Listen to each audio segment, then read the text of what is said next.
ഇനി നമുക്ക് അടുത്തത് ഇതിൻ്റെ മസാല തയ്യാറാക്കണം. അതിന് വേണ്ടി ഞാൻ കുറച്ച് ബീഫ് വേവിച്ചെടുത്തിട്ടുണ്ട്.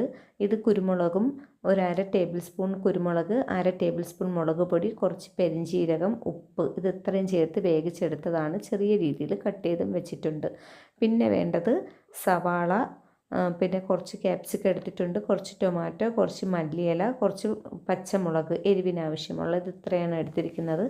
ഒരു പാനിലോട്ട് നമുക്കിതിനുള്ള മസാല തയ്യാറാക്കിയെടുക്കാം. ഞാനിവിടെ കുറച്ച് എണ്ണ ഒഴിച്ചു കൊടുത്തിട്ടുണ്ട്. അതിലോട്ട് ഒരു 3 സവാളയാണ് ഞാൻ ചെറിയ രീതിയിൽ കട്ട് ചെയ്തെടുത്തിരിക്കുന്നത്. അത് ഇതിലോട്ട് ചേർത്ത് കൊടുക്കാം. നമുക്ക് അത്രയും മാവിൻ്റെ ആ ഒരു ദോശയുടെ ഇതിൽ മിക്സിങ് ചെയ്ത് ചേർക്കണമെങ്കിൽ നമ്മൾ കുറച്ച് അധികം മസാല ഉണ്ടെങ്കിലേ അതിനുള്ള ടേസ്റ്റ് വരുള്ളൂ. 1 ടേബിൾ സ്പൂൺ ഇഞ്ചി വെളുത്തുള്ളി പേസ്റ്റും കൂടെ ചേർത്ത് ഞാൻ ഇതൊന്ന് ഇളക്കി യോജിപ്പിച്ച് കൊടുക്കുന്നു. അപ്പോൾ ഞാൻ ഒരു അടപ്പ് കൊണ്ട്